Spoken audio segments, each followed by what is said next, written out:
Bonjour tout le monde, ici Charles Jolicoeur de écoloauto.com et je suis présentement au Montana pour essayer ceci, la toute nouvelle génération du Volkswagen Tiguan. C'est le modèle 2025, c'est la troisième génération, c'est le modèle qui a été dévoilé au Salon de Los Angeles en novembre dernier. Donc on a ici un véhicule qui, oui, il peut ressembler à l'ancienne génération du Tiguan, mais il y a quand même beaucoup de changements. L'extérieur est un petit peu plus raffiné, mais c'est surtout à l'intérieur qu'on voit la majorité des modifications que Volkswagen ont fait. Surtout cette version-ci, écran de 15 pouces, 30 couleurs pour la lumière ambiante et on a également des sièges en cuir très, très élégants. Sous le capot ici, on a encore un moteur turbo-compressé 4 cylindres, mais là, on passe de 184 chevaux à 201 chevaux.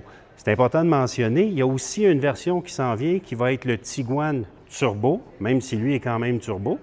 Mais le Tiguan Turbo, ça va être le nom de la version encore plus puissante, 268 chevaux. Ça, on l'a vu le mois dernier au Salon de New York. C'est pas ça qu'on essaye aujourd'hui.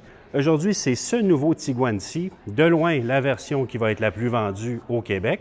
Alors, on va s'en aller sur la route, on va parcourir les chemins du Montana et je vous reviens avec les impressions de conduite.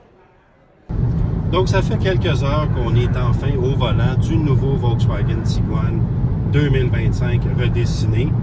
Première chose, le niveau de stabilité, de solidité du véhicule, on le ressent toujours. Ça a toujours été une caractéristique du Tiguan, cette espèce de sentiment de confiance-là qu'on a derrière le volant, c'est encore présent.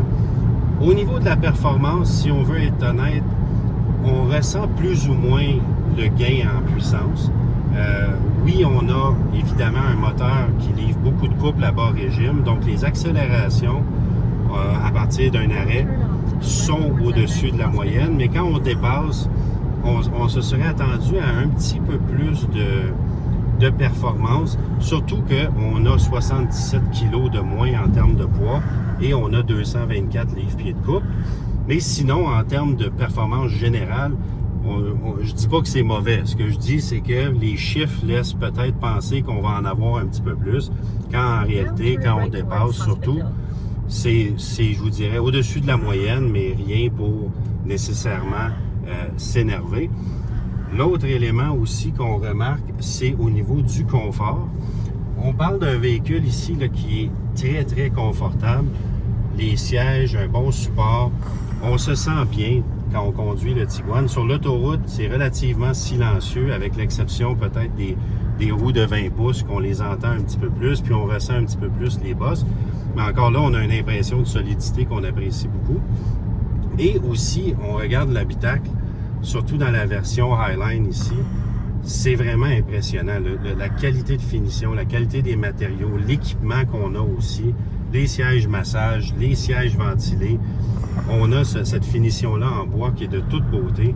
Donc, c'est vraiment un véhicule qui donne un sentiment de luxe qu'on va apprécier et en même temps donne ce côté sportif-là que ceux qui sont portés à regarder le Tiguan ou qui ont un Tiguan de génération précédente, ils veulent ce petit côté sportif-là de plus. Le modèle livre la marchandise. L'économie de carburant est également correcte pour la performance du moteur. On est en bas de 9 litres au 100 km sur l'autoroute.